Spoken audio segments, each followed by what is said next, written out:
everyone, today I'm going to return to a book that I really enjoy colouring in, and that is the Hachette Heroes version of The Creatures of Ken Matsuda, and I'm going to colour this page today, the bee. And you can see here off on the left hand side, this is a good example of the sort of abstract backgrounds that I like. And it just happens to be there, but I am going to do something similar to that background here on this page, and I'm just trying to get you on here to show you as much of that background as I can. Hopefully we can get as much in there. And what I'm actually going to use today is a combination of acrylic inks. So recently I bought myself some De La Rowney acrylic inks. They're just regular colours, and marine blue and turquoise. And I also bought this pearlescent one, which is waterfall green. So I don't know if I'm going to use the pearlescent there yet, but I definitely will use those two. And I also have some cheaper ones that I picked up in a store here called Kmart. And it sells a brand called Anko here in Australia, a very cheap brand. And these came in a set of 6 colours, and they're very vibrant colours, but you can mix them, make your own colours from them. So I'm going to use those as well. So I'm going to start out as doing a acrylic ink demonstration for you for a background. And I don't normally do backgrounds first, but I'm making an exception today. Sometimes I do, but not very often. And I'm going to do the background first, and then later you will see me colour the bee. So I'll just be back with you in a moment. So I've tried to think of everything that I'm going to need ahead of time. I've got an old plastic palette because I don't know whether the acrylic ink is going to stain it or not, so we'll see. I've got water, brushes, and the acrylic inks that I just mentioned, the cheap ones, come in a set of 6. You can see the colours are very vibrant, ultramarine blue, orange and yellow. And we also have Viridian, pink and purple. Plus I've got marine blue and what was the other one? Turquoise. So that's my range of colours that I've got to work with. I've got a few marks on this page that have come from the opposite page, but they're going to get covered up. And I've got my brushes, and I might also have a go. I know that salt works with watercolour, but I don't know anything about acrylic ink, so this is all new to me. And I've got paper towel, tissues, all that sort of thing as well. So what I'm going to do is I'm going to start with quite a large brush, and I've got 2 pots of water. I've got one with clean water. I will try to preserve as clean water, and the other one will be my pot for rinsing off and making dirty with, you know, cleaning brushes off in. So what I like to start with is lightly wetting the, well, it's not really that light, but I like to wet the background paper. And I know this book will, you know, cope with a reasonable amount, and that's the printed version on the back of there. So if I get bleed through, it's not such a big deal. So I always like to check that first. So just dampen that off. And then I'm going to start with the De La Rowney, I think. We'll start with some turquoise and marine blue, and then I'll decide what I'm going to do after that. So they come with a little dropper, and I should have given the other one a better shake beforehand, but never mind. So I am going to dilute some of it, and I'm also going to work with some of it full strength. So especially where I'm going to go directly into the paper, I need it to be reasonably wet. And what I like to do is just touch that tip of the brush into the wet paper. Now, something that's worthwhile mentioning is that it is good to try and preserve a bit of a dry space around the edge so that the ink will bleed back into the wet paper. So this is quite a big brush for getting in here, but we'll do the best we can for now. So working from the dry and flicking it into the wet paper like that means that it's going to preserve a bit of a hard edge along the dry edge there, and then bleed into that damp paper. And then I use a wet brush to drag that colour around, and you can work onto dry paper with a very diluted wash as well. So now I let this be very abstract. Let's just spread that out to protect the page behind. I like these sorts of backgrounds to be very abstract. So what I do is let the ink, or if it's watercolour or water-based marker or whatever, I let that go wherever it wants to go.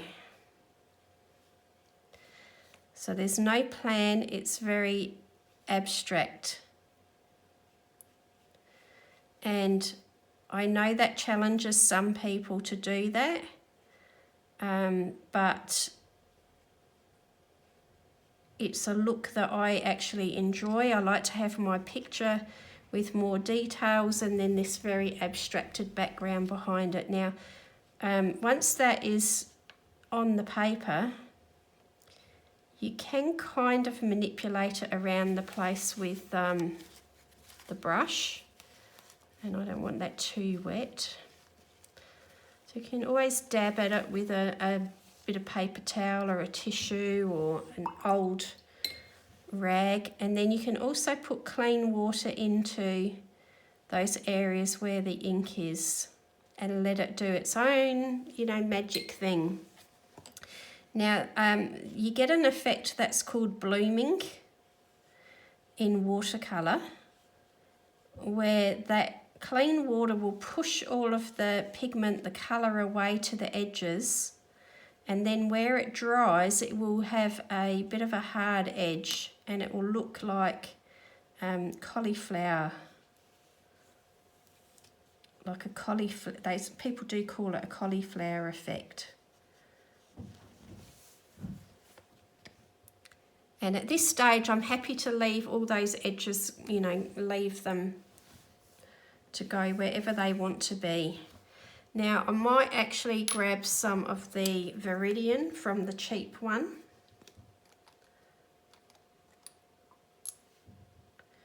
And we might have the background sort of all bluey, greenish, maybe some purple. We'll see how it goes. So this is quite wet again. And if you're going to take it up to the edges of your picture, to the line work, you need to have a fairly steady hand. It doesn't matter if it goes over the edges, you can disguise that later on, but it's probably best that you don't. If you can avoid something, do it, but if it happens, don't stress.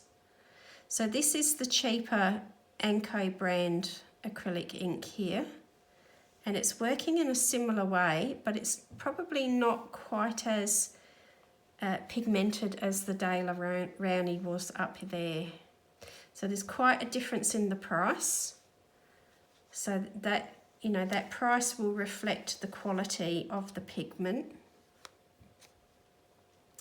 So the ones from Anko was a set of 6, and I think I paid maybe $8 or something like that. I know it wasn't a lot. And these Daler Rowney inks, I think they were more like $12.95 or $15 for one. And I don't know whether I'm going to like it a great deal, so I didn't want to invest too much money before I know what I like. So I just need to do something up here before it dries too much. Now I could switch to a smaller brush, but we're going to show you on camera just, what flying by the seat of your pants means sometimes. And it means that, we are a bit slapdash and take some chances and its brush skills. Okay, so let's put a little bit more dark in here. Let's try and get a little bit different effect going down here. So I'm thinking about loosely what colours will I do in the bee. So there's going to be some sort of yellow and turquoise, and this marine blue is all going to be very striking. So that's sort of what I've got in the back of my mind. It's not set in stone, but it's a loose idea that I have, you know, that I might run with. Now you can see there now, hopefully, let me just check on the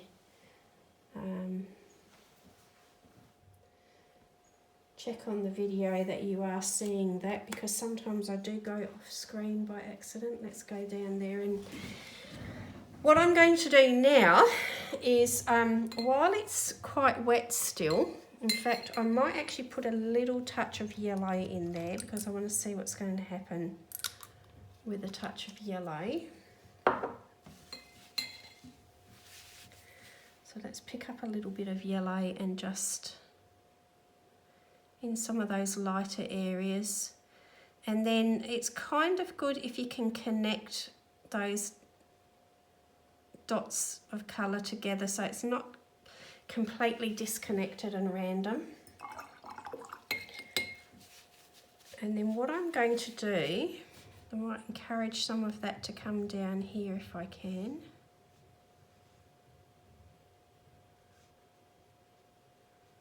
I want a bit of texture, and you can actually lift colour off with your fairly dry brush. You can lift colour off like this and then move it around. So you can manipulate it, but it's not precise. It's not like using a coloured pencil and purposely choosing where you're going to put your colour. So again, let's, you know, it can have some random texture. And now down here, what I'm going to do next in this little bit is, while it's still quite wet, I'm going to sprinkle some table salt. It's just regular table salt. And I'm going to do that and we'll see what happens. It may not work. In fact, it might not work like, it could do, we'll see, exactly like watercolour does, but, and that is just regular table salt. So you can do it with rock salt, and you get much more lumpy, less subtle results with the rock salt. With table salt, because it's small granules, you'll get a different effect with that. So let's try that again over here in this corner, because we've got a nice big open corner here. So let's try that again. And this could go wrong and you might not see it, but if you are watching this now, you know that I've been happy with it, obviously. Let's just blend that up there a little bit. I should have got some washi tape because I don't really want all the water going down there, but welcome to the school of flying by the seat of your pants. So this is going to be quite concentrated colour here because the paper is quite dry. Now let's just encourage it to bloom and bleed.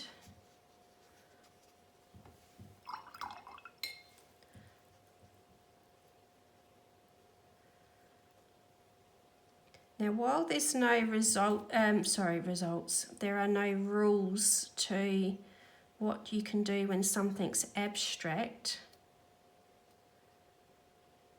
I do like to follow the colour onto the other side here. So I don't like colour to stop abruptly on the edge of a you know, the antler, is that what they called? Air antenna, not antler, antlers. I like it to have some sort of continuity onto the other side of an object. And you see how that's all bleeding out. That's exactly what I want it to do. I really like when the colour does its own thing like that.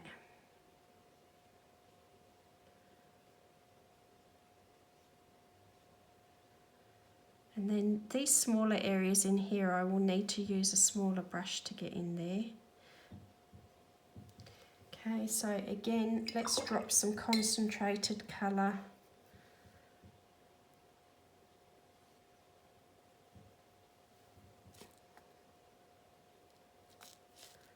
So you can certainly see that the cheaper Anko brand are nowhere near as pigmented, and that's what you would expect. That's what the price point reflects.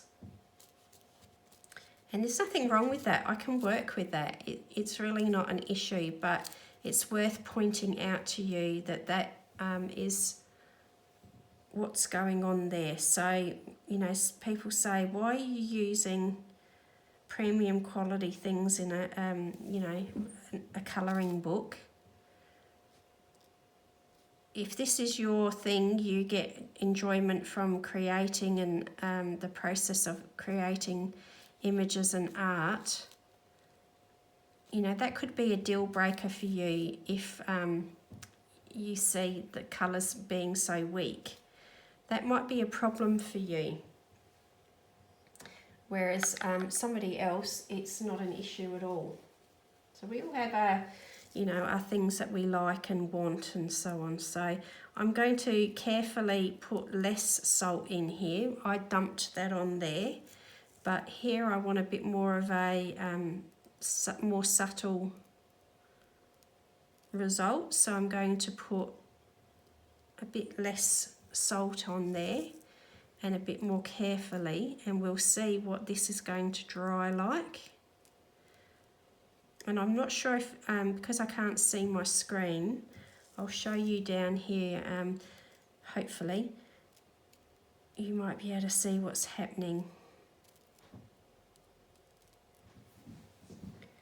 And because the paper's cockling, so let me just try and zoom you in.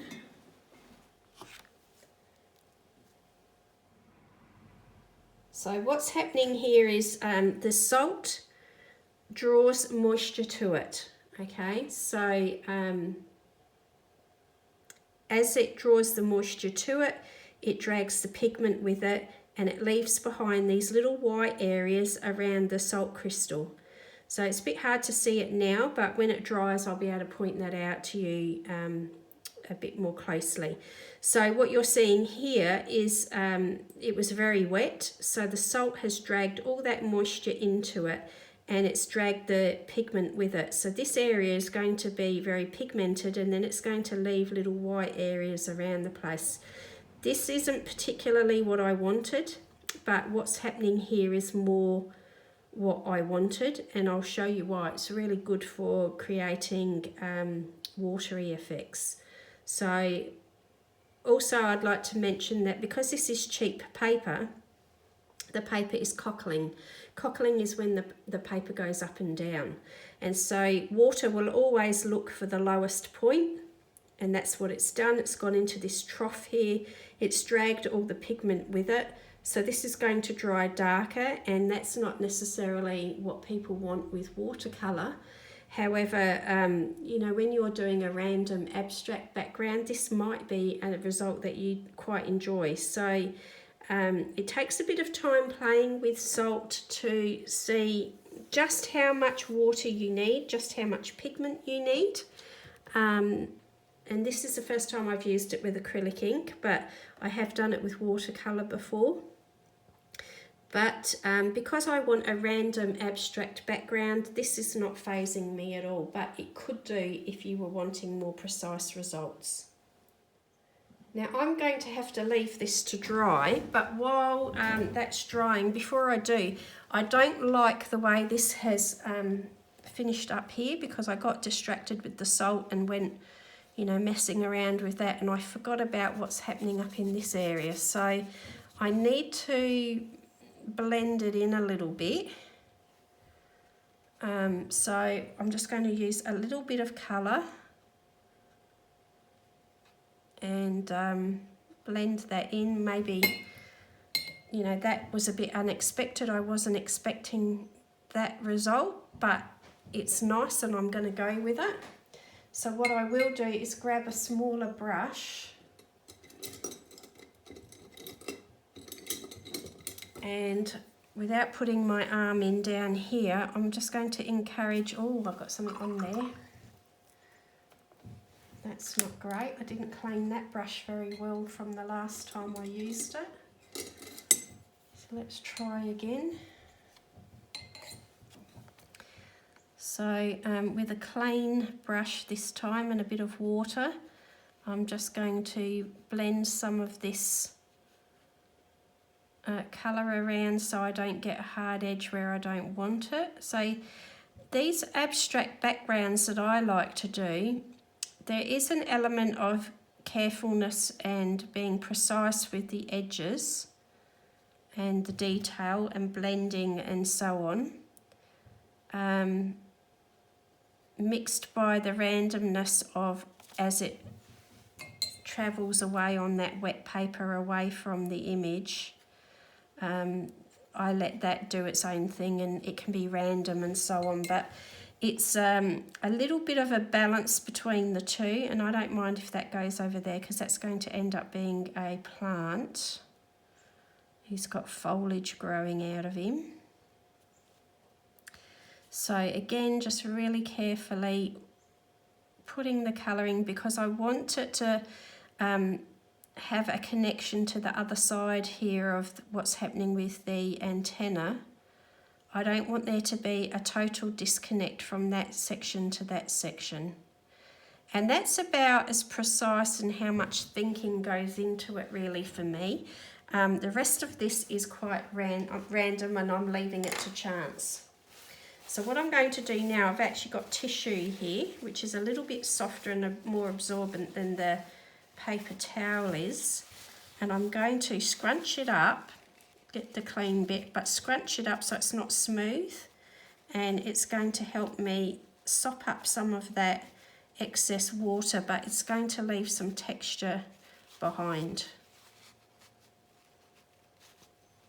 So another thing you can use on very wet paper like this for an unusual result is cling wrap, you know, plastic that you wrap your sandwiches in.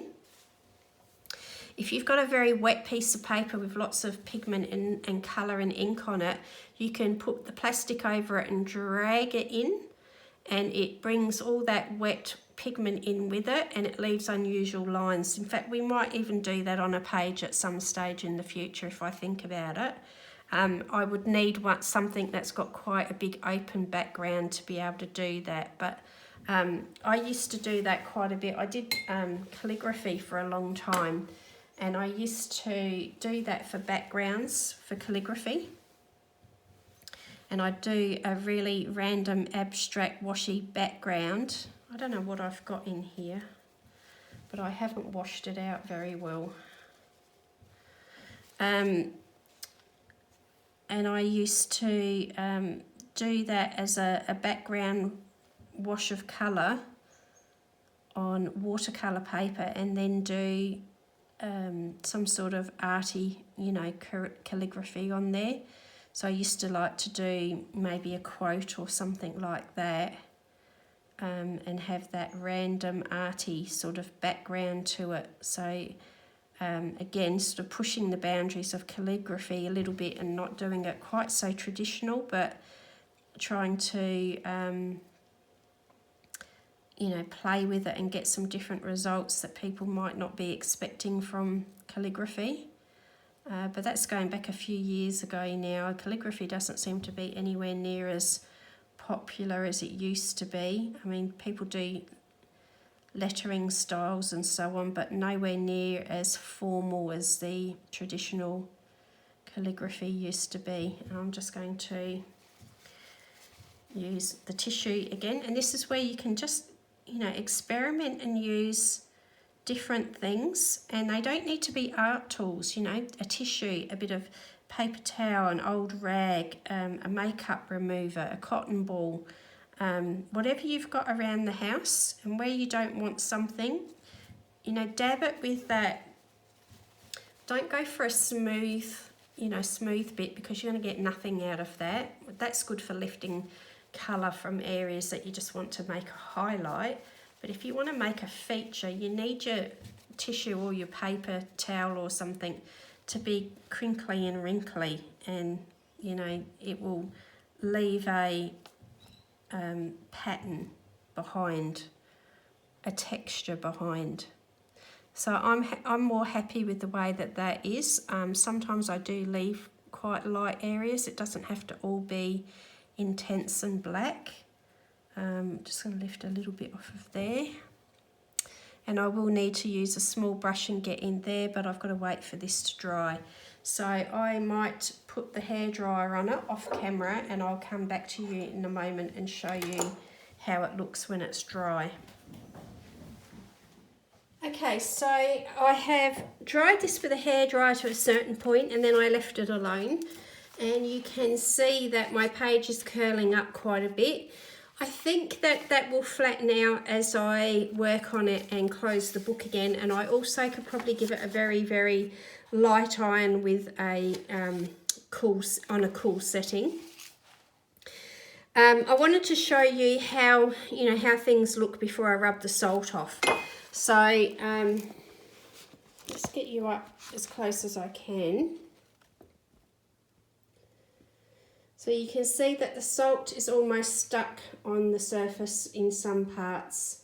Other parts it will fall off freely, but sometimes it sort of sticks to the surface if there's a lot of pigment, and you know, the ink or whatever you're using is quite sticky.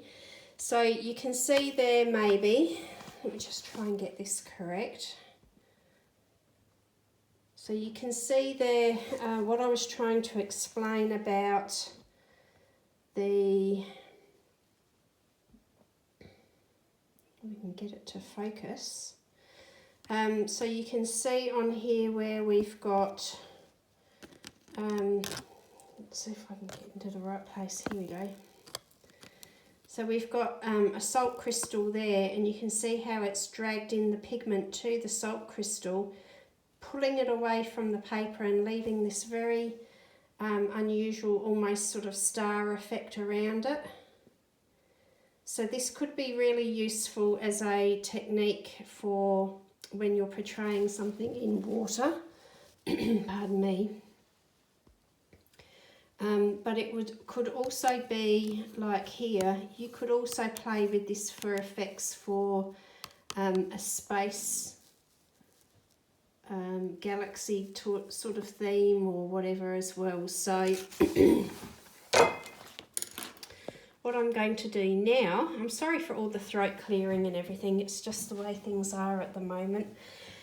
So I'm just going to just gently rub it with my fingers, and most of that will come off. You will get some that will stick. As I said, if the pigment is thick, it can grab onto the surface.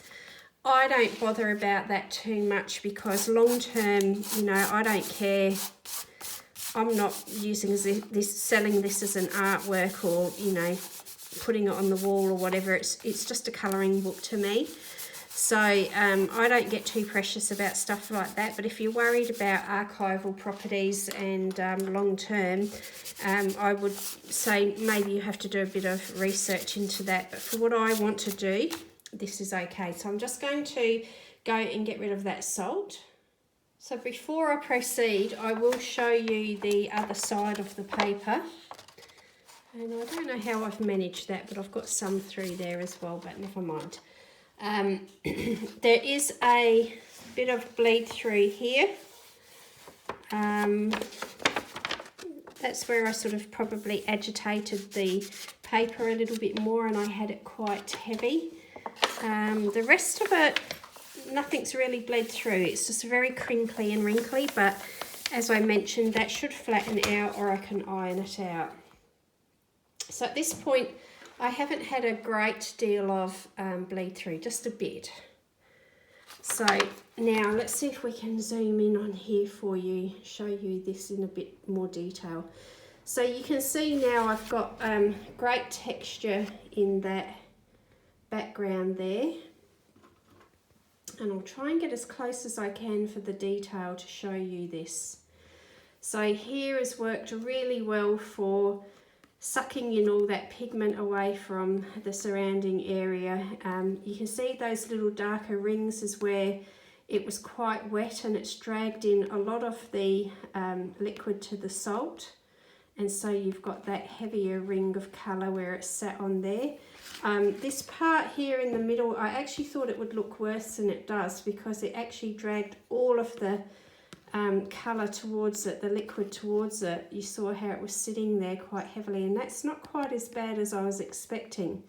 But perhaps you can see that the result is totally random. I haven't got 100% way to predict what result I'm going to get from all of this. So it is completely random. And now there's a lot of texture there. If you wanted to put pencil on there, it would grab onto there quite well. So all in all, that's not a bad experiment. It's not particularly behaved the way I expected it to, but the result is not bad. I'm not unhappy with that. And I also like the way that the colour has worked up here. I actually did have to come in with a smaller brush and touch up a few areas that had no colour on, so I didn't have the colour, you know, come close to the exterior line of the bee and so on. So, you know, you could do a number of things now. You could leave this as it is. You could work over it with gel crayons, coloured pencil, oil pastel, more watercolour, you know, whatever, any medium at all, basically, you could work over it. But I think what I will do now is I will actually leave this and work on the bee. And then at the end, depending on the colours and what the bee looks like, that will depend how I proceed with the rest of it. So I'm just going to get myself set up again and I'm going to come back and colour the bee. Before I get started, I just want to say that this curling up here, partly that's has come about because I used a hairdryer on it. So when you use a hairdryer, parts of the paper dries more quickly than other parts, so it's not drying evenly. And you can see all the ink on me. Because the paper isn't drying evenly, it will sometimes pull different areas up, plus there wasn't so much water in some parts as others. Whole number of reasons why that happens, but generally speaking, it's best to leave things to dry naturally if you can, and especially when you've got the salt on. I find that you get a better result when you let this happen naturally and you don't try and speed up the drying process too much. Okay, onto the bee. I'm thinking I'd like to draw these as pansies, and I've got a picture up here. I did a Google search and I've got some images of pansies here to remind me where to put colours and what sort of colours to make.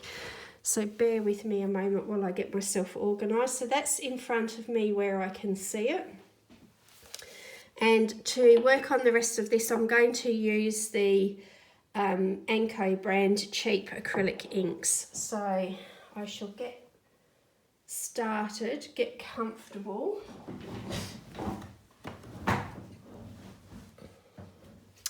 Okay, so I'm obviously going to use some purple. I want to do the purple and sort of magenta looking flowers, so try to be careful not to get that all over the place because that is splashing a little bit. I'm also going to have a touch of the ultramarine blue,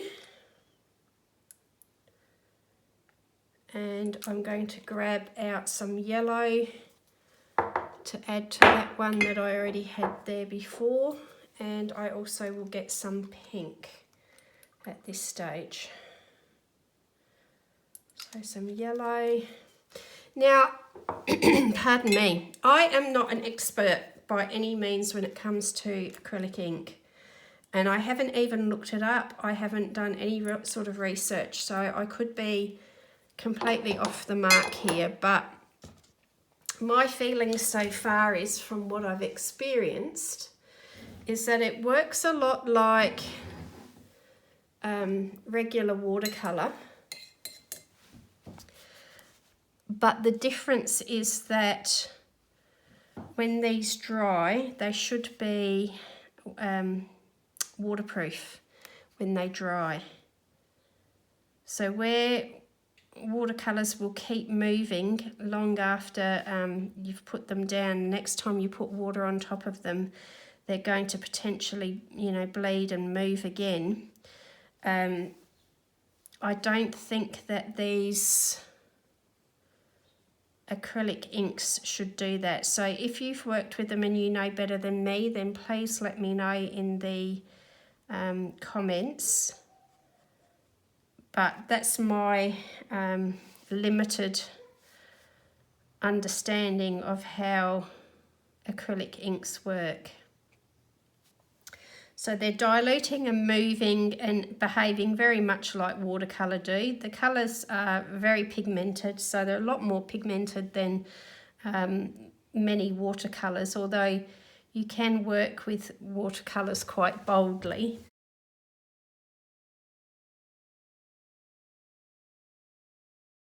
You know, there's always exceptions to anything that you can make a statement about. You know, there's always going to be an exception to the rule, and somebody will tell you that they've had a different experience. So, you know, keep an open mind when you're doing things with art supplies and art materials, that sometimes, you know, you could have a slightly different experience to what somebody else has. I'm going to just now play with clean water along that edge and just see if it will help soften some of that up. So in some areas I'd like it to be more bold, and then other areas I'd like it to be nice and soft and washy. I'm going to try and get a few different looks going. And I think here in the middle I'd like it to be a nice bold purple. So certainly compared to most watercolours that I've been working with recently, the colour is rather vibrant and bold here in the acrylic ink. And these are just the cheap ones. These aren't even the Daler Rowney. So I imagine that if I was to spend some money getting more colours, that I could get some very, very vibrant, bold colour in the acrylic ink.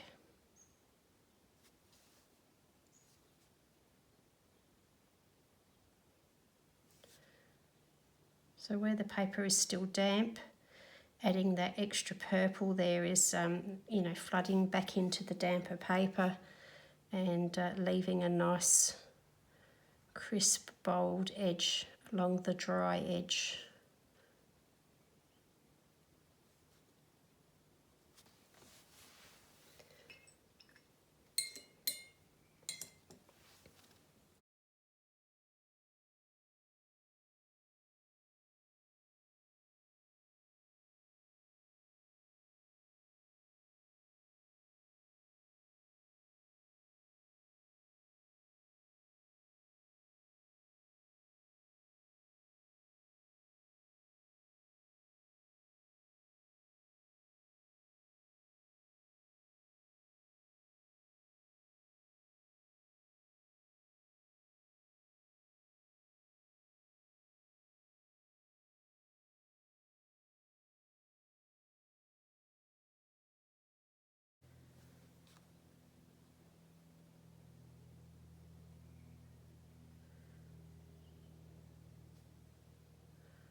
So you can work with the acrylic inks undiluted, or you can dilute them with water and make them less intense, get a much more washy effect with them.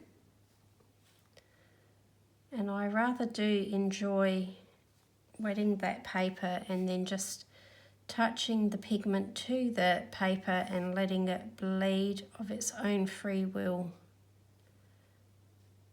To me, that's where I get the best effect and the best results out of watercolour, by not trying to make the watercolour conform and be too controlled. You know, I personally find that I like this effect with the with water-based products more than anything else. It just gives me real enjoyment to do it. So, right, what I'm going to do now is, in this one here, I'm going to have a go at mixing a colour. So I've got that very fluorescent neon sort of style pink there, which is just, you know, very limited what you'll do with it. Now I'm just going to add a little bit of purple into that and mix the two together and see what sort of colour I can come up with, until it looks a bit more like a magenta pink. And that might be quite nice to start with. So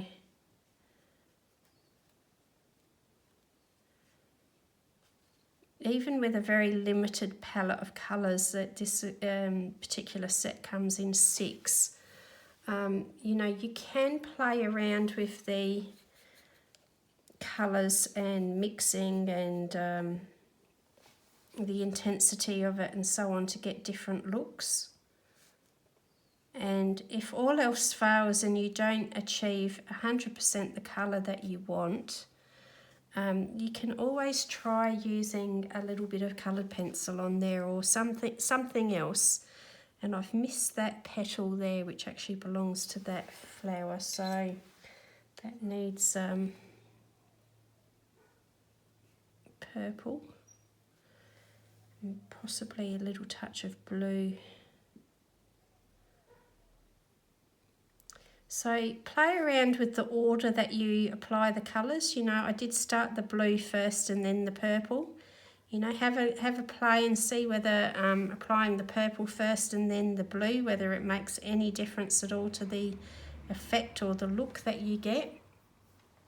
Just keep playing around and around with it until you find something that you're really happy with. And as I just mentioned, you know, when all else fails, if you're not happy, you can try some pencil, you can try some water-based marker, some crayons or oil crayons or neo colours, whatever you've got. Have a little bit of curiosity and, you know, play with different things until you get the combination that you're really enjoying the most. Now, I'd just like to say, when it comes to the background that I did here, that's getting more to what I was hoping for actually. With this background, this technique that I've done here, on one hand it's very simple and on another it's not. And what I mean by that is it's not 100% controllable. A lot is left to chance, and you know, it's random and it's abstract, and you've only got a certain element of control about it, and the rest is you just have to wait and see, and what happens happens, and you have to either accept it or you have to work out ways to adapt it. That's up to you to work out, you know, that's entirely an individual response. That I can't tell you one way is right and one way is wrong, you know, it's very much a personal taste thing. But what I wanted to say was that, you may be lucky and hit on, you know, a result that you like first time. And that'll be great if you do. But I'd also like you to be prepared that it can take some time to master this kind of technique. And it's not so much that you're mastering the technique. I think it's that you're letting go of your expectations and learning to embrace what happens. And that's what the difference is. It's not that you've mastered the technique. It's more that you've mastered letting go. You've mastered the fact that you are, you know, allowing yourself to accept something that wasn't what you was expecting or so on. So please do keep that in mind as well when you're trying new techniques. If you don't get it right first time, that doesn't mean you've failed. And I can honestly tell you that I've been working with watercolours and water-based mediums in this way for a very long time. So I kind of know what to expect, roughly, but a lot of this is open to chance. You know, there's a lot of this could go horribly wrong and not like I want it to at all. And in that case, when that happens, I'm usually left myself open to applying, you know, some sort of pencil or gel crayon or something. You know, there's usually a workaround that I've got in the back of my mind that I can do on there, so that I don't get upset by it not working exactly how I want it to. But I personally choose working this way specifically because the randomness forces me to accept what happens. You know, instead of being really hung up on the results, it forces me to be a little bit more open to different things happening. I just have to learn to go with it. I have to learn to go with the flow. And that's something that as a creative person I've had to learn to embrace, because all too often I try to control everything. And I've just touched that very slightly to the pink, so some of that pink may escape into this area, but that's okay. I can live with that and I can work around that as well. So this is going to be very, very vibrant for a bee colour to start with, but that's okay. That can be toned down as well. This is really just a starting point, a base, and I want to just get the colour in there and then get a feel for it and work around it. But for the most part, this cheap set of inks here is, you know, almost neon or fluorescent in nature, so it is super vibrant. And I kind of expect it to be eye-watering because of the neon nature of it. But you can see that that yellow, just with the touch of the pink in there, has toned down quite nicely. It's still vibrant, but it's quite nice. And by the time I put everything else in here and work with potentially some pencils or markers with it as well, having a vibrant base isn't such a bad thing, because you can always tone that down. I find when you start off with a very muted, murky base, that sometimes can be more difficult to brighten up as you go along. So, you know, most things when you're working with a water-based medium, most things have some sort of workaround that you can get around it. I'm sorry if my iPad's causing a bit of a shadow up there. So now I'm just going to touch a little bit of that into here. And again, if any of it bleeds out, I'm going to live with it.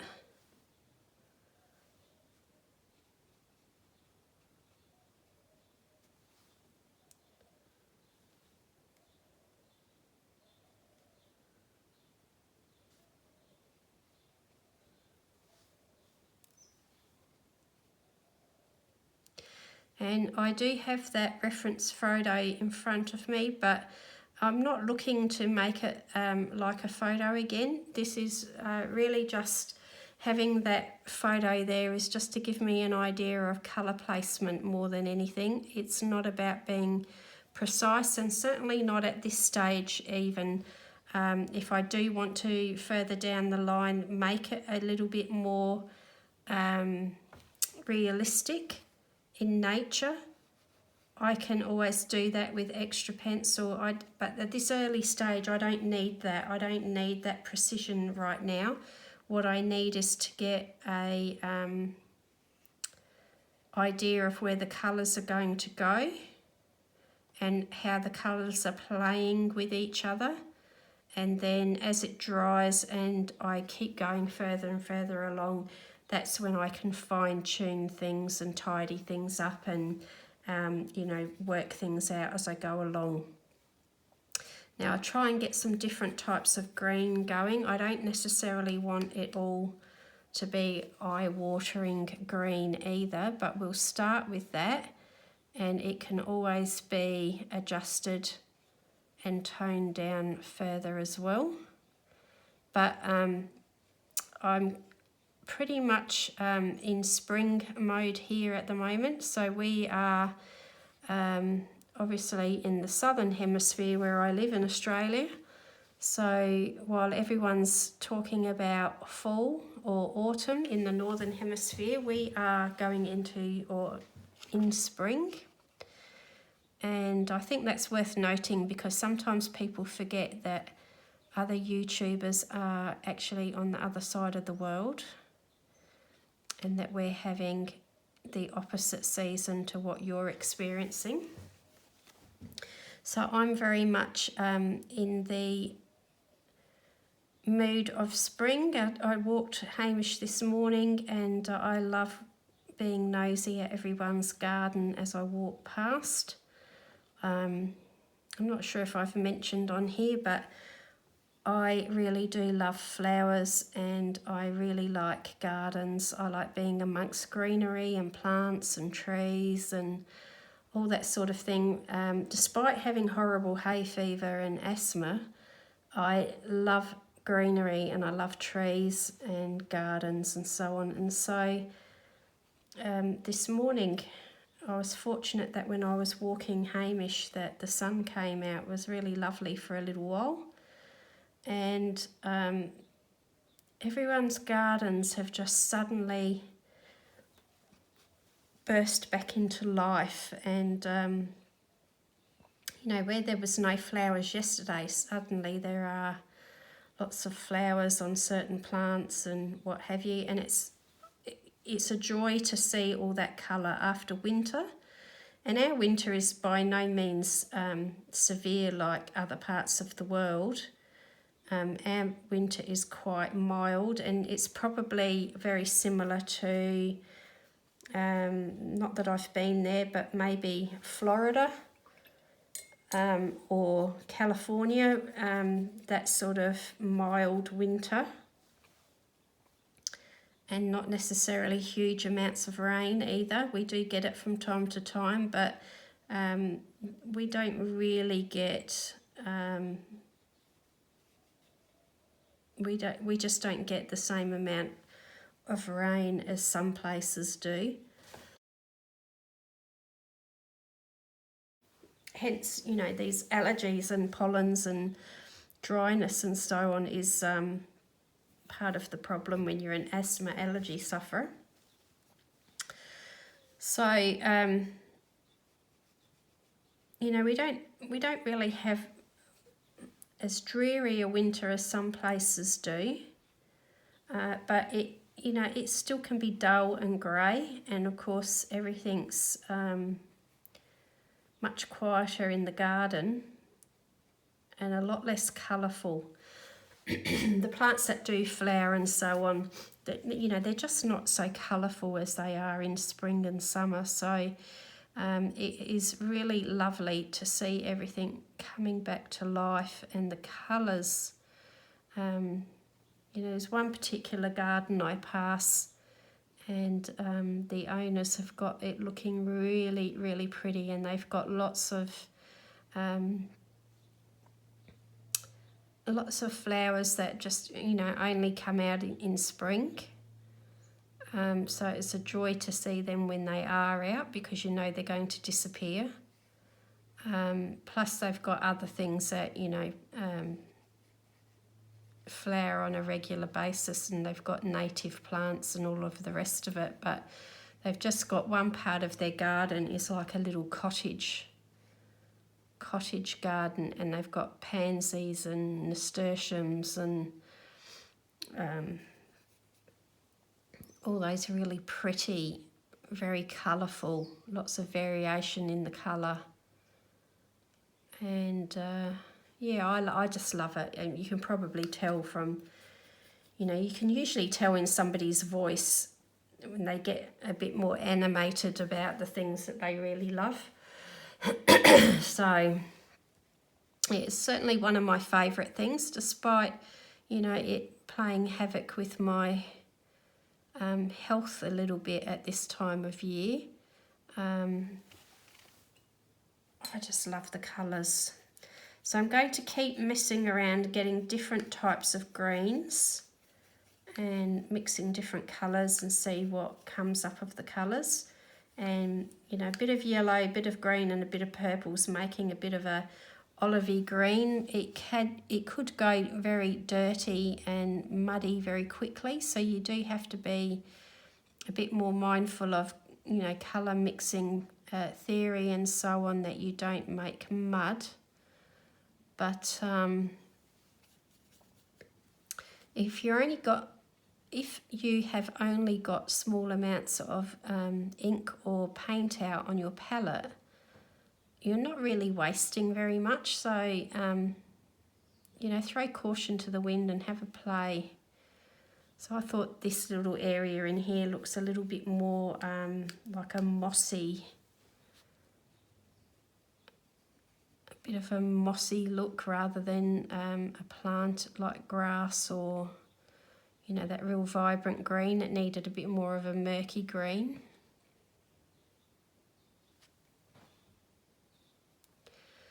So yes, have a think. Look, you know, there I've got very little ink out, and it's going to be enough. I might need to get some extra colour, but I might also need to get a new extra palette out so that I've got space for colour mixing and so on. But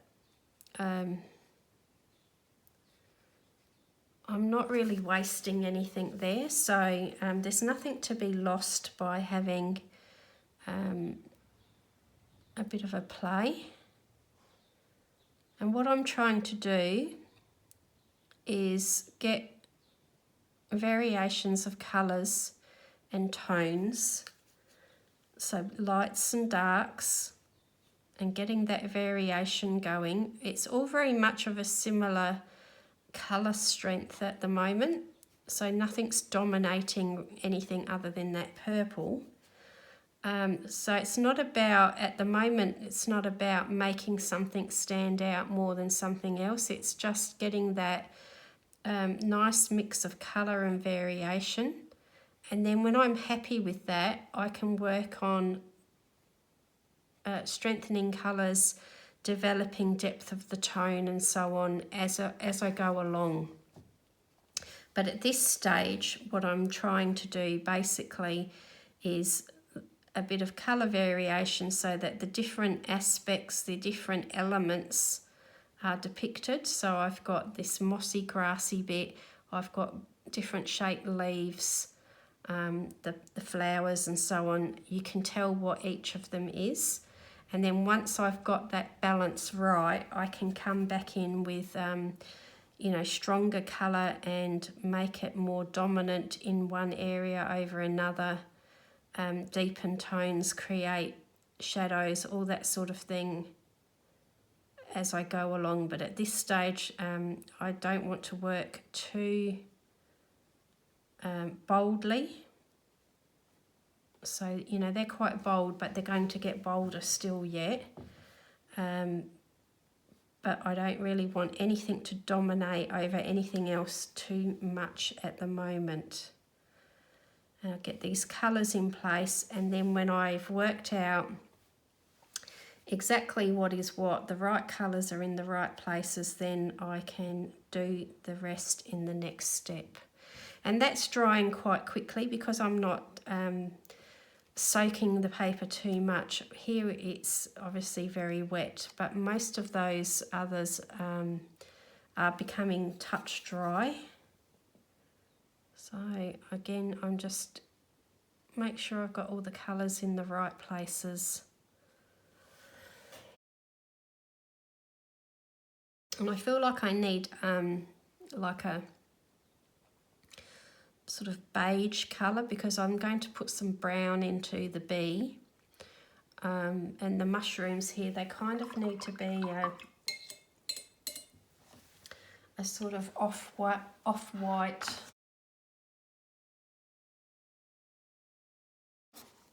So I'm going to get, my yellow's gone very green now, but I'll get a bit of that. Tiny bit of blue, that's going to make it more green again. And a little bit of purple. A little bit more purple. And then you can see as I've dilute it down, it's going to go more of a light brown colour. A sort of a neutral colour, and that's what I want for those little fungi, mushroom type things there. And then I will come in here with a much bolder colour on the bee. So if I do those on there.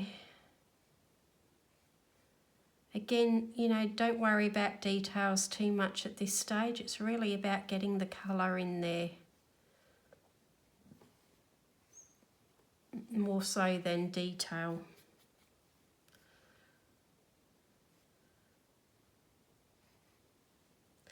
And I'm going to have to Google a close-up view of a bee just to get some ideas for what colour to do all of this furry part of its body here. That was close, I nearly got that onto my page.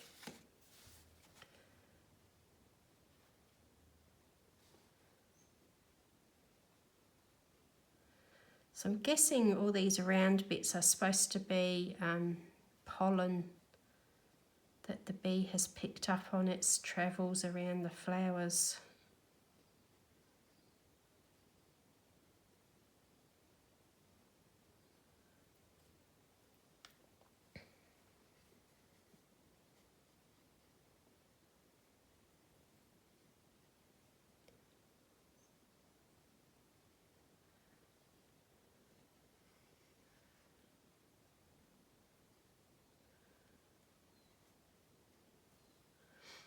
So for now, I think I will leave that there and let it dry.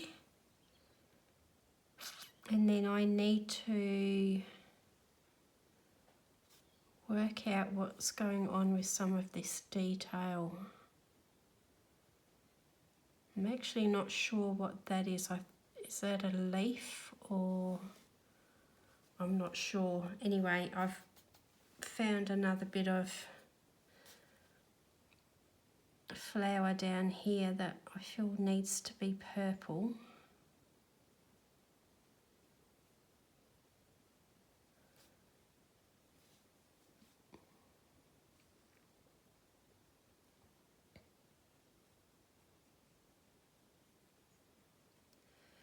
And now that some of that yellow is dry, I can come back with the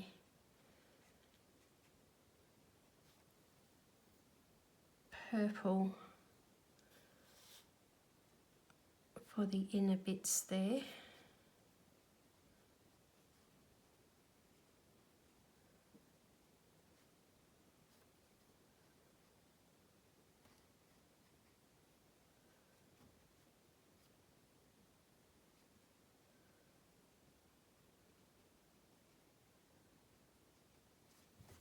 So I'm going to let that dry and I will do some Googling and I will be back with you really soon.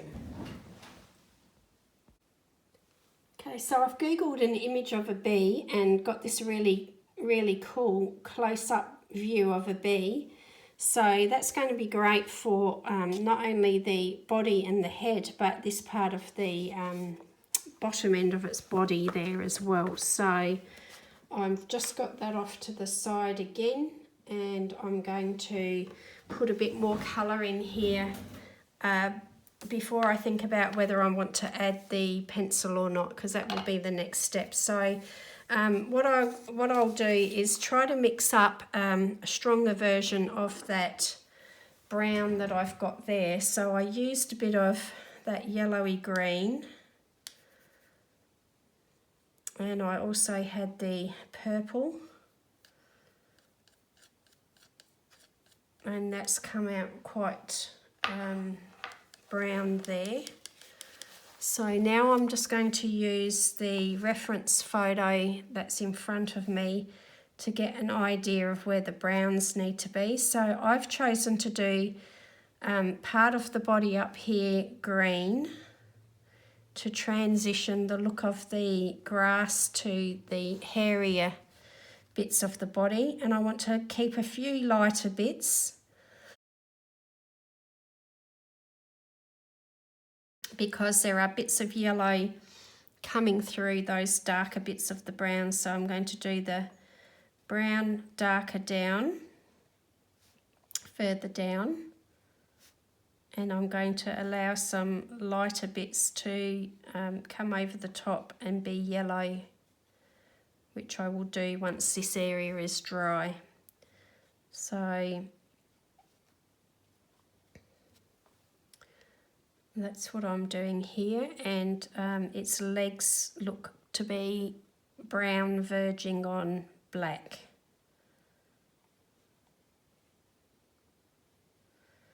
So again, leaving a few lighter areas for the little bits of hairs. I will probably need to bring in a white acrylic paint pen to reinstate some of that. And if I don't leave, it won't be white, I can put the white on there and then put some yellow over the top of it to make sure that I've got a bright highlight left there again. So let's just use the rest of this brown up here.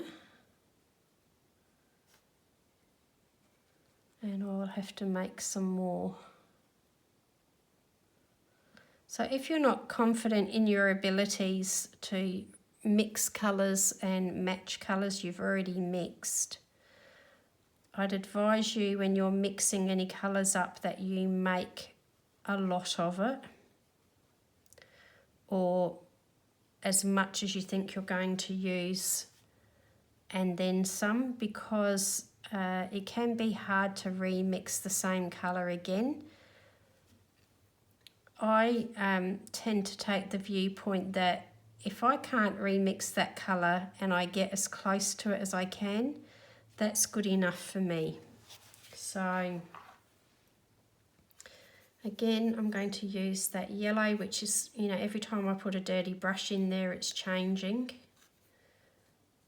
And a bit of the purple.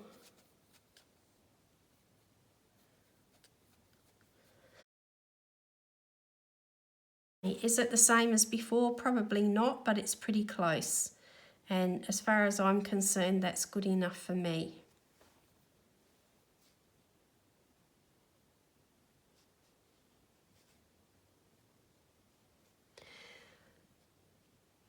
So I know when I read the comments and I read comments on other people's videos and posts and so on, a lot of people say, you know, they're too scared, they're too nervous to do this, they're too scared that they're not going to match the same colour again, or whatever. And I know that's a lot of the time it's a figure of speech. That's, you know, how we talk.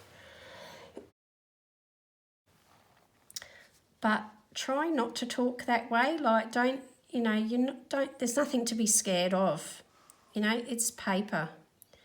It's a book and it's paper. And if all else fails and you can't match a colour and you can't get it to look the same, get your pencils out.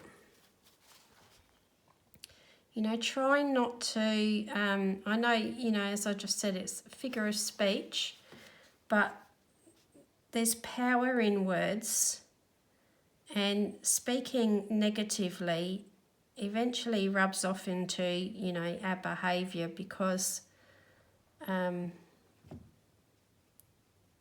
know, there is a bit of that self-fulfilling prophecy about the words that we use about, or use, you know, to ourselves. So I'd like to encourage you to, you know, try not to talk that way, and talk a bit more positively about what you will do, what you can achieve, and what you will accomplish. Because if it doesn't come off, you don't pull it off, and you have to readjust. There's actually no shame in readjusting. You know, you can change course. You can start a picture out one way, thinking you're going to do it one way, and it doesn't necessarily work, and you adjust your course and you keep going.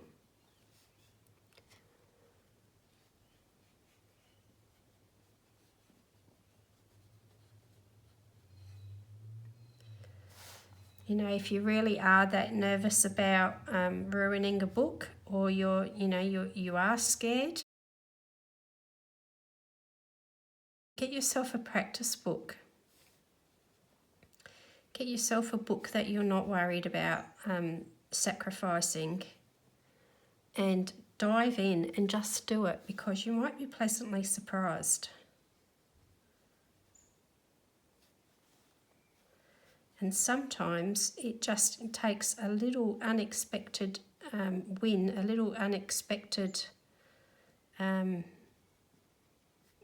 pleasing result, and it bumps your confidence up no end, and you just can keep going in leaps and bounds. So my next bit is to think about the bits of yellow on the bee. And that yellow's looking very green now. I've dirtied it up quite a bit, so I'm going to get some clean yellow out. And again, you know, I'm not even using a full dropper of ink each time, so I'm not wasting anything. You know, nothing's wasted, and it's all good.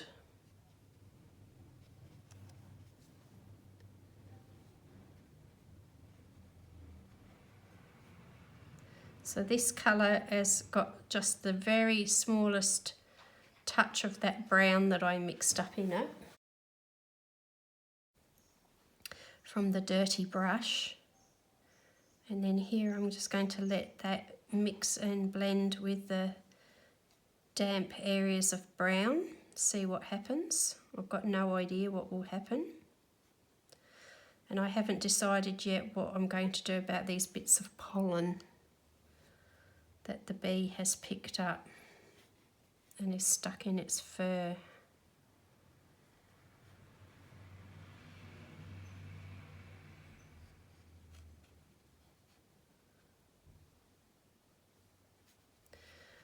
So does my bee look exactly like my reference photo? Am I copying it religiously?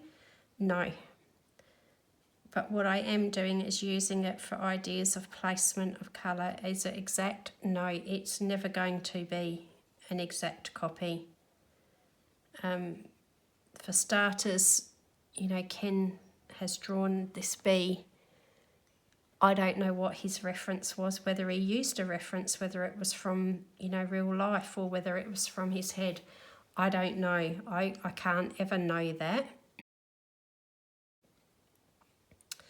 So, you know, my image here is never going to look exactly like the reference photo that I'm using, and it's not really meant to. It's, you know, that's there for colour placement, colour ideas, and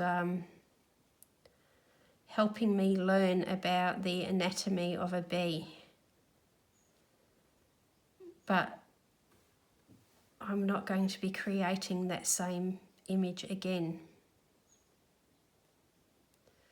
nor do I want to. Okay, so while I'm liking this a lot, I do feel like I'm not going to do very well getting the details and the intensity right with this particular ink. So I will probably bring some pencils in as well, I think.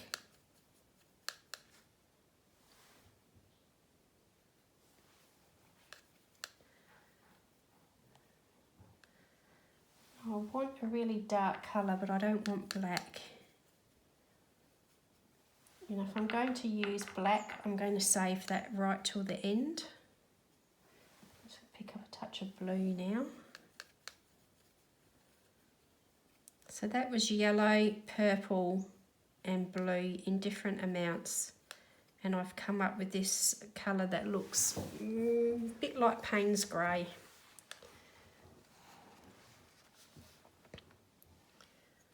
So now I'm going to have a look at trying to darken up this area of the eye. And I'm just getting the ideas from the photo. Now these colours, what I'm mixing up, are quite diluted, so they're quite wet.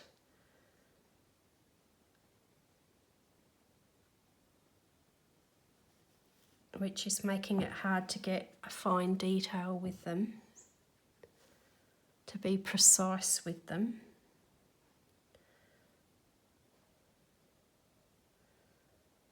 So again, another, reason for maybe using a pencil or a supply that's a little bit easier to get fine detail with than what I'm using here.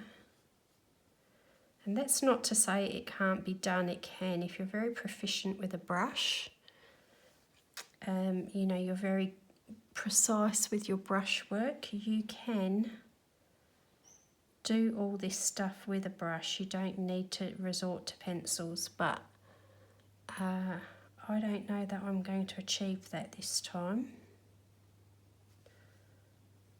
Just be careful I don't put my hand in too wet ink.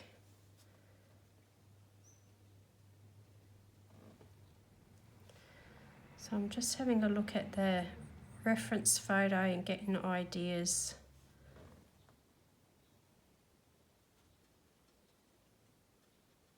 Of where that colour needs to go.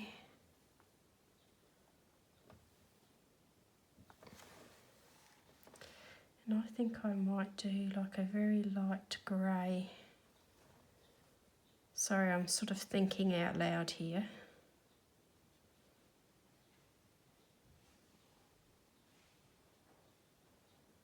You might hear noises in the background and it's Hamish. Sounds like he's having a roll and a snuffle.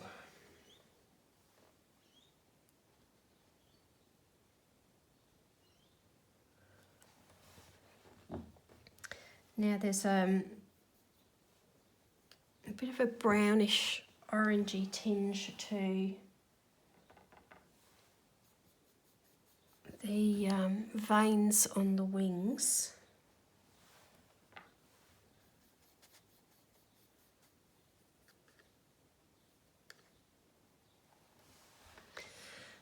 So I really just wanted, with this first application of colour being in the acrylic ink, two purposes really. It was to show you how to do the abstract background, but also that you can have very limited colours. So I've got 6 colours plus the turquoise and the marine blue, which I used in the background. So let's say potentially 8 colours for colour mixing. and I've got quite a few different colours and tones and looks here, just with a very, very limited, palette of colours, and not even very expensive art products.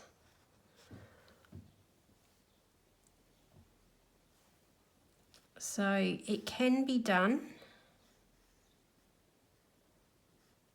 Might you have to work a little bit harder at it? Maybe. But it's not impossible, so it can be done.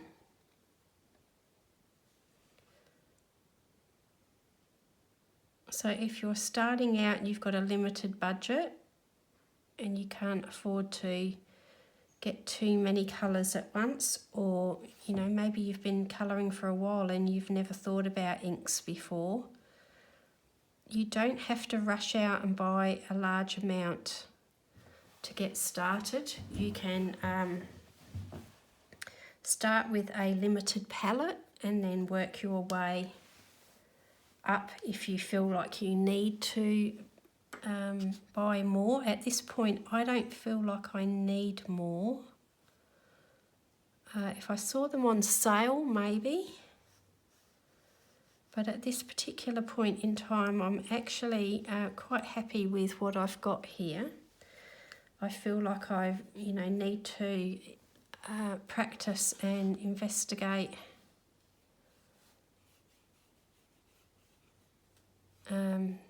experiment and play just that little bit more before I would invest in any more. I do have plenty of watercolours to be going on with now.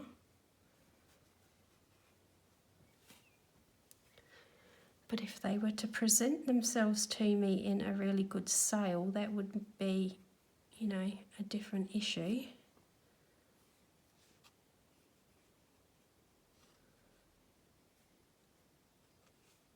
So do I like them? Yes, I do. I don't feel like it's adding too much more to what I've already got in terms of,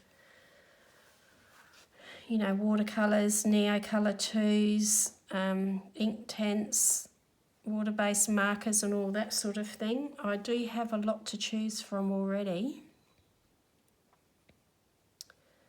But I do see the potential. They remind me a little bit of the Ecoline liquid watercolours that I recently received.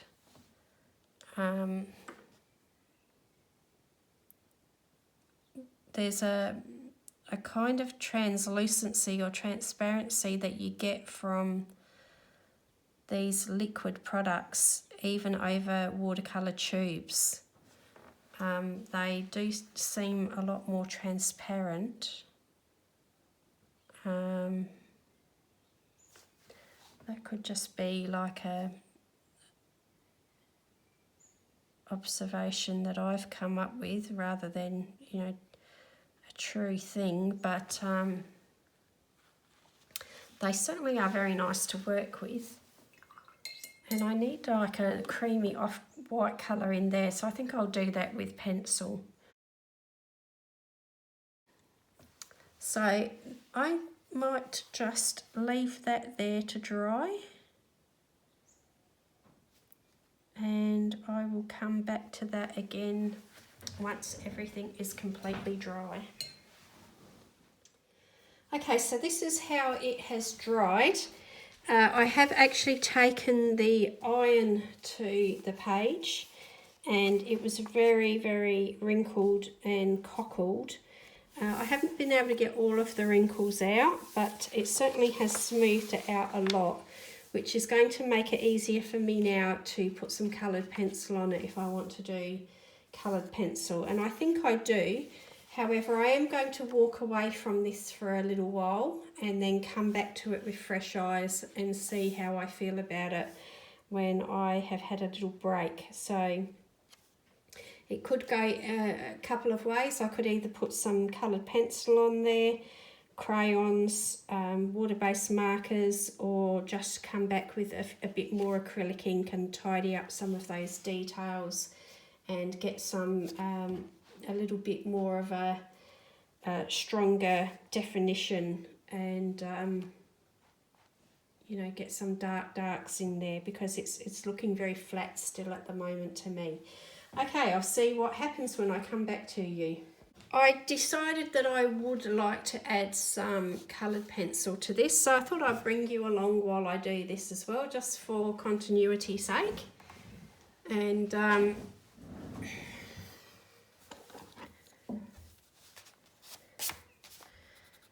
so I'm going to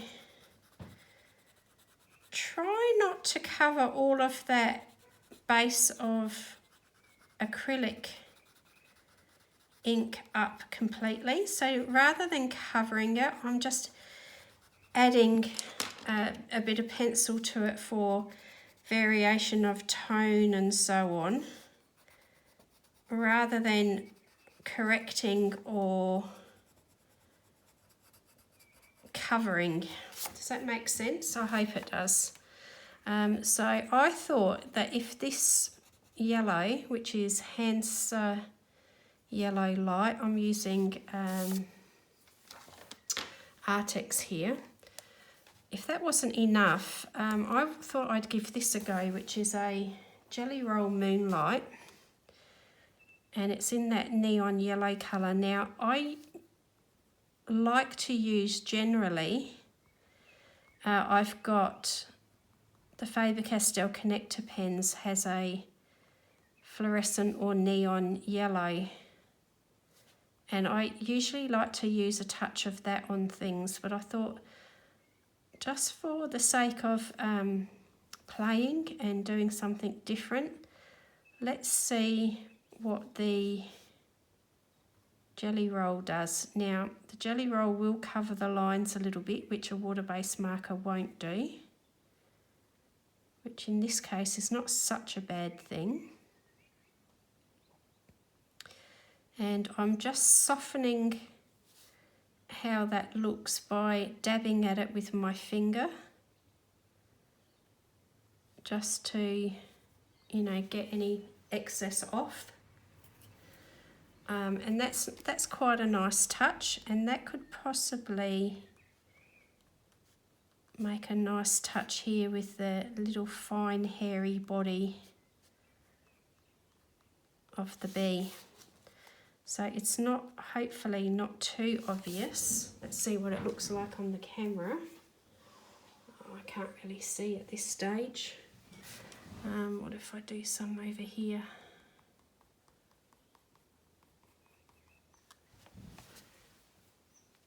Yeah, that might be okay. My feeling is when you use anything like an acrylic, white acrylic paint marker, or something that's in white,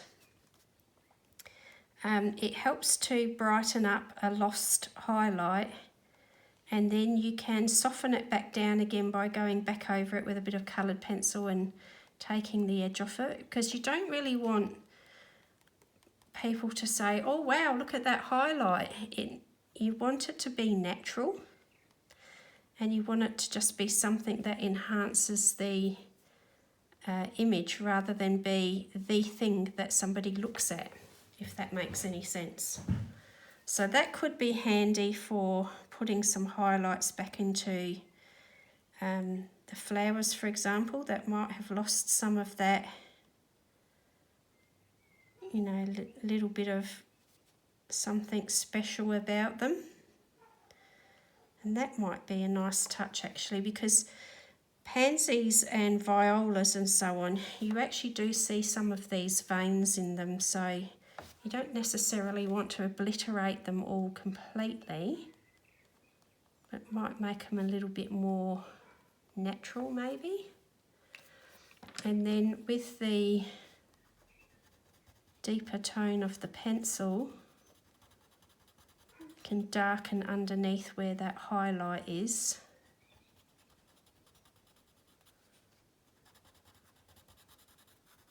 and blend it all in a little bit better. So that's something that I need to do.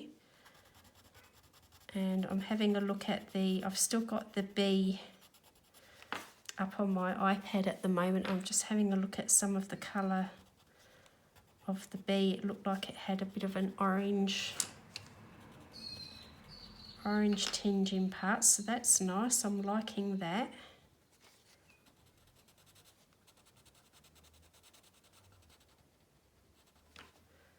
So that is yellowed orange. So that will help. That will help with some of the details here that I lost with the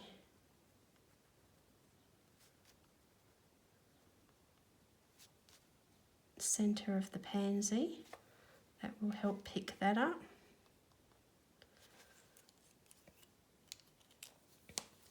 I also grabbed some greens out because I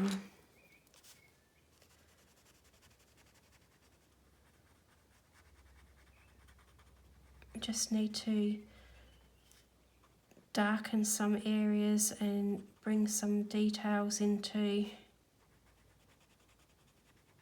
clearer form around the foliage, and that is fern green and olive green that I've pulled out there. So what I'm doing at this point, that's actually the greenery through the wing there, so I don't really want to mess with that too much. So what I'm doing really at this point is really looking at Ken Matsuda's original line work and taking some cues from his line work about where there may be some shadows, where there may be some darker areas and lighter areas and so on. Because he has done quite a bit of detail in the drawing with hatching and detail line work and so on.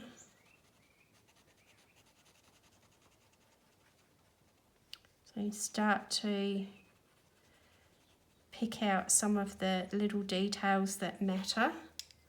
And then also I picked up the spring green because I want, a bit too hard for that point. I want the foliage to, the leaves to stand out from this mossy area and be a little bit more of a, well, this is called spring green, but I was thinking, grass green, leaf green, that sort of really nice, bright, fresh green. And if I put that on all of the leaves, you get that sense of continuity that they're all very similar leaves and so on. And just tidy up some of that brushwork that's a little bit rough.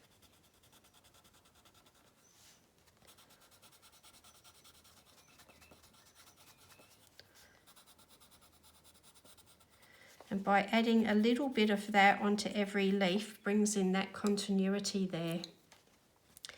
And then I can work on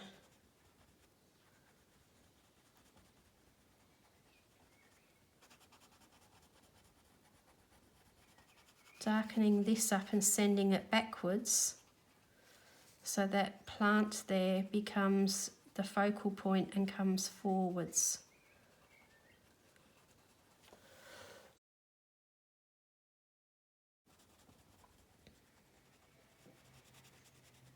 So yes, I could have done that with a brush, but it would have required a lot more of a patient approach than the coloured pencils, and also a bit more concentration for that fine brushwork than what I need with pencils. So it's very much a case of matching your supplies to the task at hand, I suppose. You don't have to make it any harder for yourself than you need to if you don't want to. There are some people who are very much purists and they like to,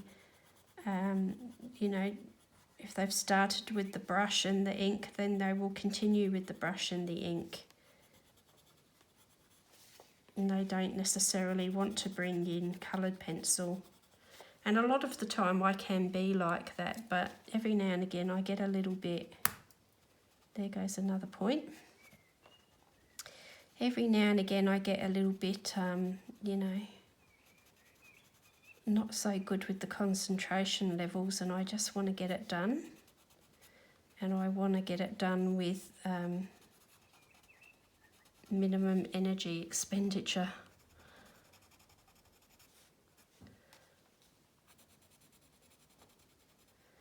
And another thing that I like with bringing in the coloured pencil at the end means that you can gradually do it and keep walking away and coming back. You don't have to worry about your ink drying up. You don't have to worry about colour mixing or anything like that. You've done all that hard part, or the perceived hard part.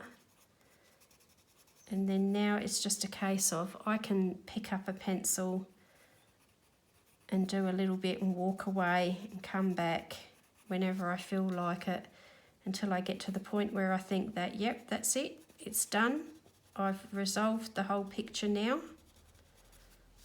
And sometimes it's actually very good to walk away from your work and have a break from it, and potentially leave it, you know, even overnight or a few days if you can. If you're wondering if you've, you know, overdone something or how much more you need to do to it, and you're not sure, you're getting to that point where it's hard to make those decisions, then, you know, don't. Just leave it. Walk away for a little bit or overnight. Come back to it with a, you know, fresh set of eyes and a fresh perspective in a day or so. And it will become very clear to you whether you need to work on it any further or whether you've done enough. You know, when you've had that little break from it and you're not looking at it anymore. This one's been quite quick, you know, I've done this in the space of one afternoon. But I've had pages before that have gone for days and days. And every time I leave it overnight and come back to it with fresh eyes the next morning, I look at it a bit, you know, a little bit differently. I get fresh perspective with it. So it can be good to do that. Now this is dark umber, and I'm using the dark umber just to darken up some of these areas on the bee that look like they're a very dark brown or black on the reference photo that I'm looking at.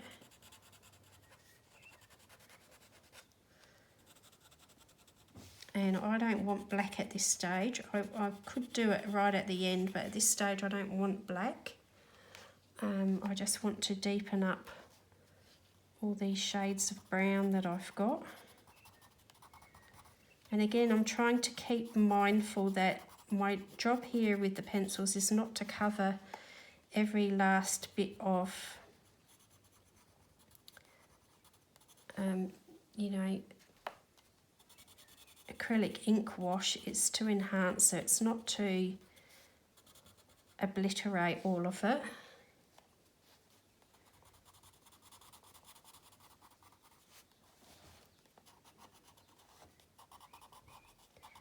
And again, just taking some of those cues from what Ken has drawn. Because remember, my reference photo that I'm looking at on the internet is not exactly the same bee as this one.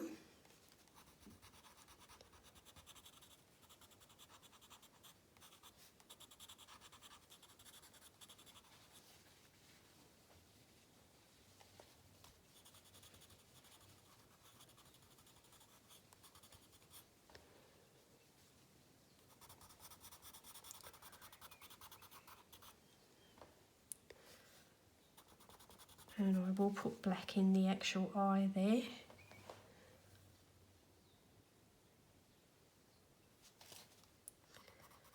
So yeah, the goal isn't to completely cover everything.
And remember, it's often a good thing to use that same colour around different parts of the composition to help pull everything together as well. So I could have got a different dark green out to darken some of this and put some shadows in, but you know, it's got enough colours on there now, so I, you know, work with what I've got for the most part.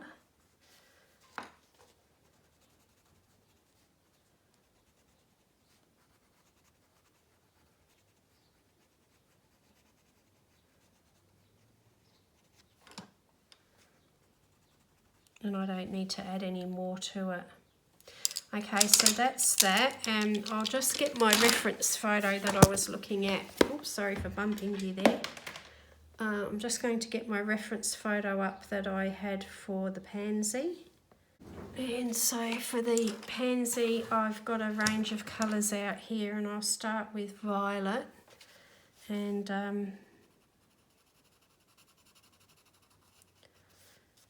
the colours are not looking too bad on the pansies. I just need to darken up some areas over others.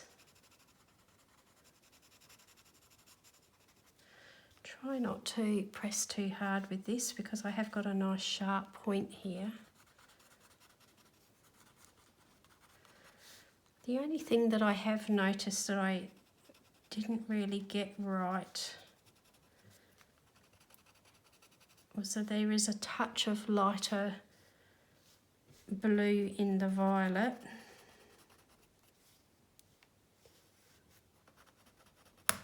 Oh, there goes the point.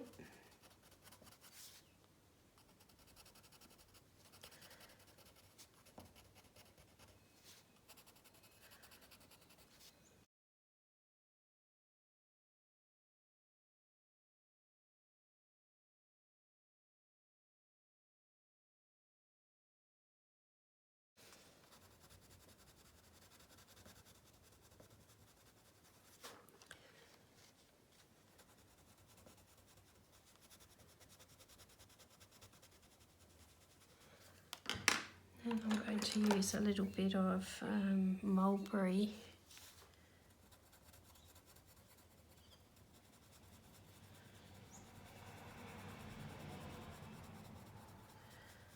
Just to blend in that little edge that I had there.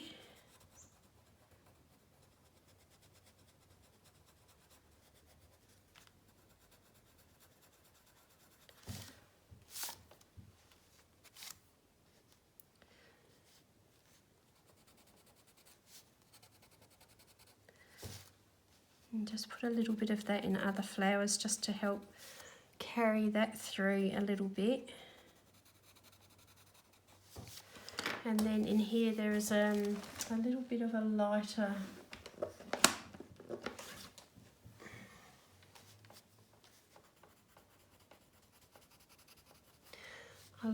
blue coming along the edge of some of this purple.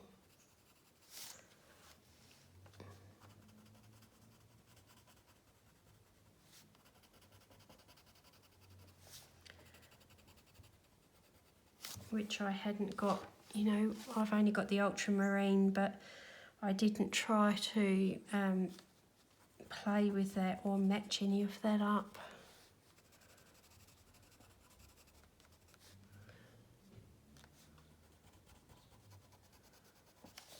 And then some of this has got like a very pale yellow, creamy yellow. So I'm going to use cream.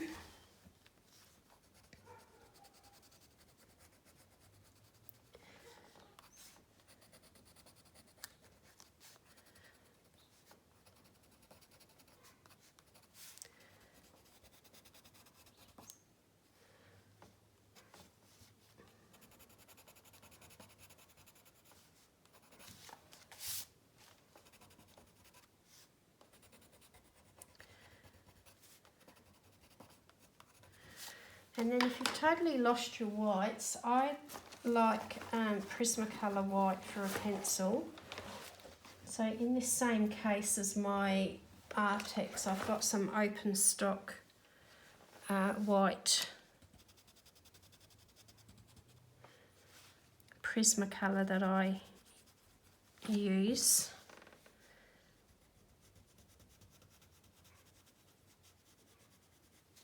So you can use that for a little bit of softening of edges and, you know, blending those lighter areas into the darker areas. You can use that white.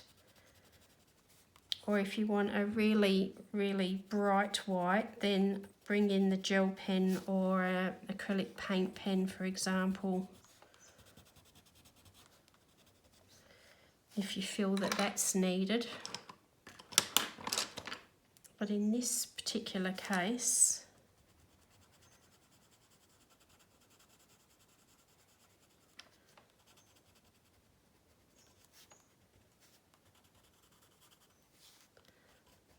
I think that this is enough.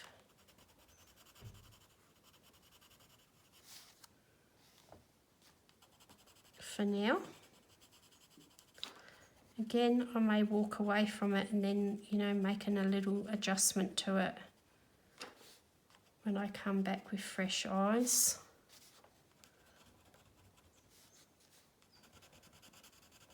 Now, have I got these looking exactly like proper pansies? No, but I think there's enough information there that I have got right that tells you that it is a pansy. Some people call them violas. So, you know, it's not particularly true to life completely, but there's enough going on there that's recognisable and believable for a pansy that you're not going to study it and go, hang on a minute, that petal shape there should have the colour coming down a little bit further, and, you know, so on and so on. You're not going to do that, but you are going to sort of recognise that they are in fact, you know, some sort of pansy or a flower that comes from that family. You know, you're going to recognise that.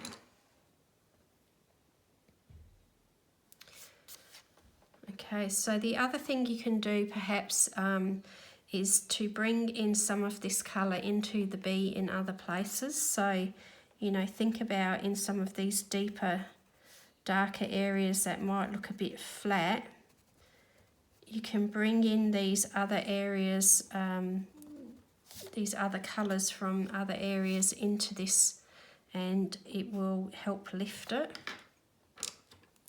Or a little bit of the cobalt, you know, for shadows.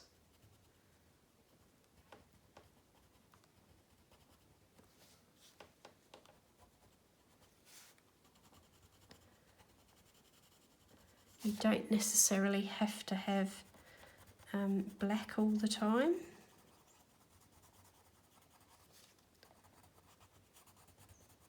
But of course there are times where really, you know, black is required. But when it comes to shadows, I like to try everything but black and save black for the biggest impact that I want to make.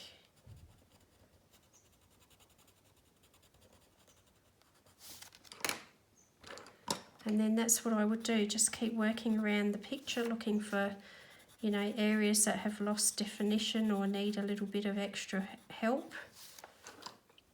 I'm quite happy with those wings. I don't necessarily want to add anything to the transparency of those wings. The only thing I may do is add a bit of orange in there, because the reference photo did have quite a nice warm bit to the wing there. And then again, that orange can come in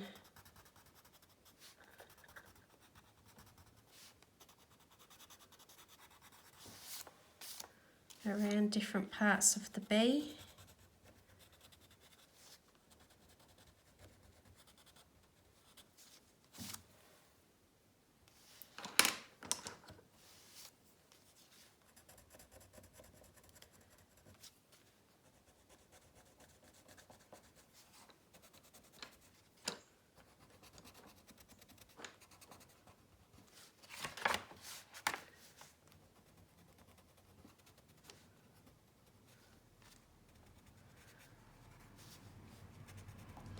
You know, you put little bits of yellow into things that don't necessarily have the yellow on your reference photo, but it helps tie all these different elements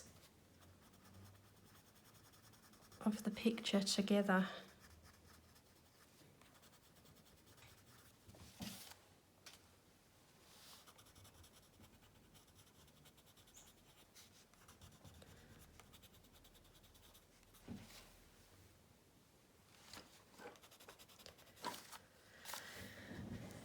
How's that looking in there? I think that's really starting to come together quite well. So just keeping in mind that I don't want to cover everything, remember. I'm probably getting close to covering more than I should.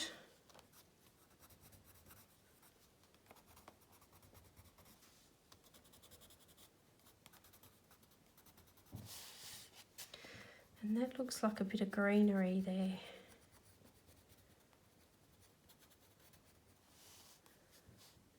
So I'm still not sure about the pollen. I was thinking maybe of using a little bit of gold or something like that to put the pollen.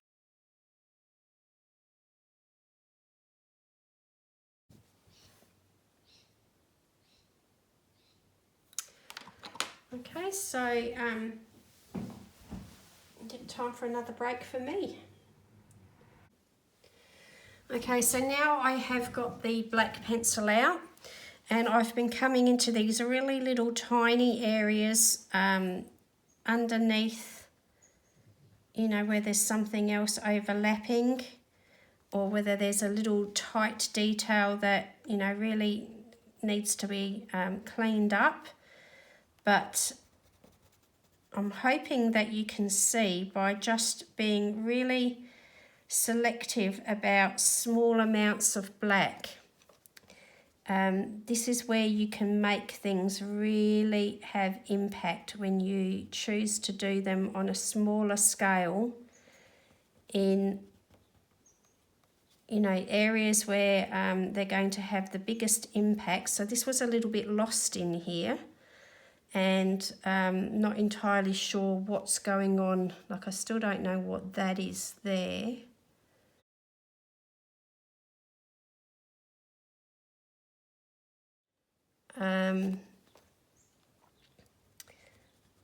But just coming into these really little tight areas that were difficult to get into with the paintbrush. You could use a fine liner pen, coloured by Maya. Maya uses fine liner pen sometimes to get into these really small tight areas that you want a big contrast, you want a big result, dark background or something just in a little area. She uses fine liners, so you could do that, but I think I'm getting enough bang for my buck with the pencil, so I'm not going to worry about getting any fine liners out on this one. Just trying to send this leg, bring this leg forward and send this area behind it backwards. I've used it here on the eye for the bee.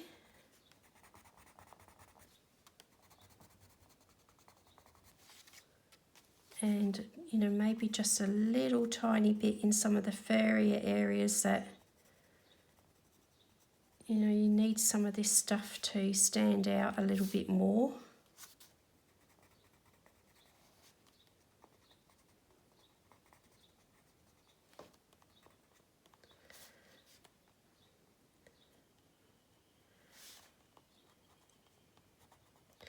And sometimes that's all you need, is just that little tiny bit in some of these small areas, but they get, you know, it has the biggest impact. And it, you know, makes the colours a little bit more vibrant and come out a little bit more. I'm just going to make some of this less bulky.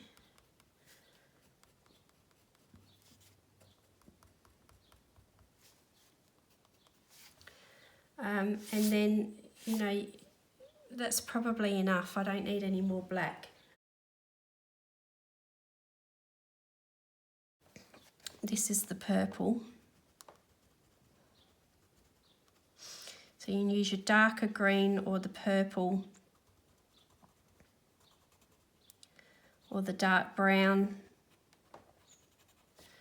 You can still create a few shadows with it, but it doesn't have the same impact as what the pure black does. So I'm pretty much done with this one. Now sometimes I like to play around with the background, and I like to blend a little bit of gel crayon in. Just bear with me a moment while I grab some gel crayons.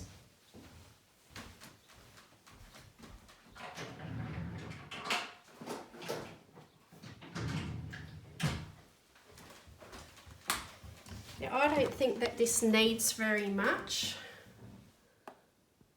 And I could probably, you know, at risk of overdoing something here, but I'll just show you very quickly that, like in this area where it doesn't blend together very well, I might get something like a gel crayon and just help blend some of this area in.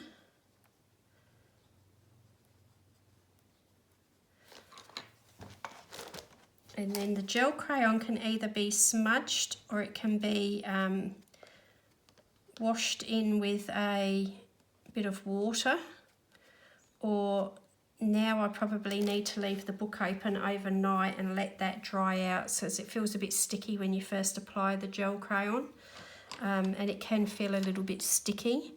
And then the same up here, you know, where you've got some areas that maybe, you know, don't read too well or don't look too pretty, you can get a similar colour in a gel crayon, or you could use a pencil, Inktense pencil, watercolour pencil, water-based marker, whatever is your preference. And you can use that to help blend it. And because I've got that yellowy green look down here, I haven't got it anywhere else, a little bit over here. But, you know, like I could potentially, I don't want to go too overboard here, so I've got to be careful. You know, you could blend a little bit of that in there, and I end up with it all over me.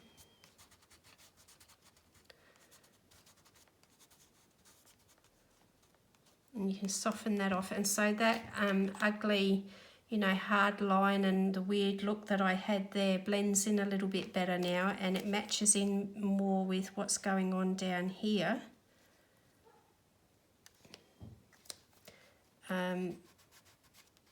So there's a bit of a relationship going on, even though it's abstract. You know, some of this stuff still needs to read like it actually has a relationship to each other. Now on this page I did lots of splatter. I don't think I need to do any splatter on this side because I've got that lovely effect there from the salt happening. I like there being a section of white there, a bit darker down here. Maybe the only thing that I could maybe suggest is a little bit of extra greenery in some of these other areas, and it really doesn't need much.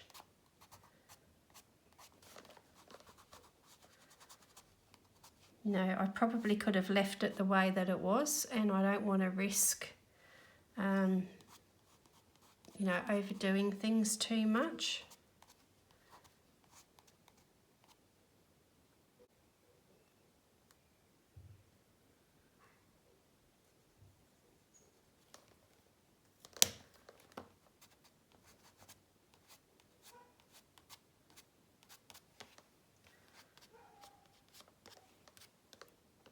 So if you're going to start doing things like that right at the end, I'd say do it slowly. Some of this is actually, you know, some smudges that I had from over there, but I think it generally reads quite well together. And just to show you that when it comes to the background with the pencil,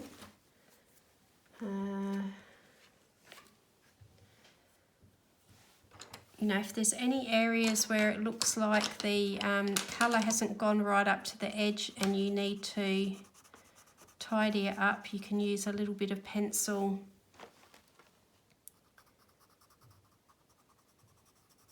really softly.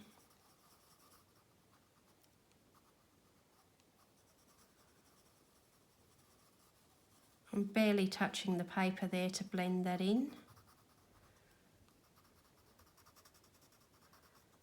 And then a little bit more deeply there.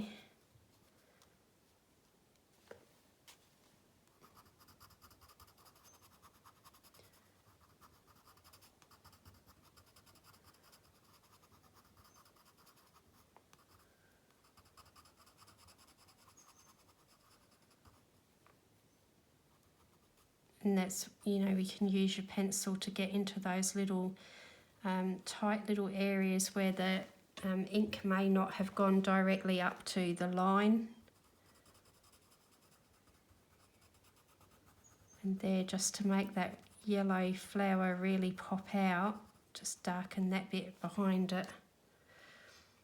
So again, you know, little bits at a time, don't overdo it.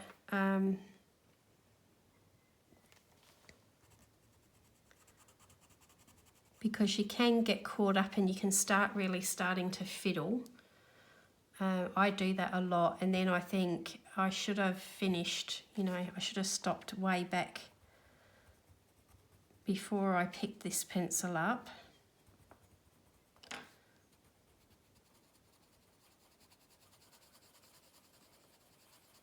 But sometimes it's these little things, these little touches that make the big difference with how carefully, you know, it looks like you've made an effort. And if you just leave those few little edges undone and a bit raggedy, it can really bring, you know, the whole quality of the colouring down sometimes. So again, just keep reevaluating. It's darker there than it was here. There seemed to be a bit of a disconnect happening. And that's how, you know, the pencil comes into it.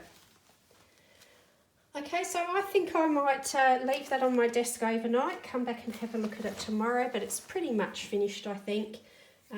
So I really enjoyed that. I hope you have enjoyed it. That's looking at acrylic inks for a base. I think if you're proficient with your brush skills, you could probably just use acrylic ink and not need anything else.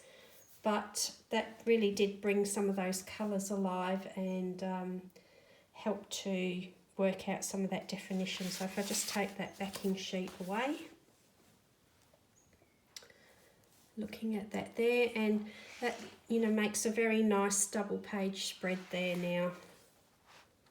And that's another page done in The Creatures, The Creatures of Ken Matsuda by Hatchet Heroes. Thanks for being with me today, and I'll see you again soon. Take care everyone, bye now.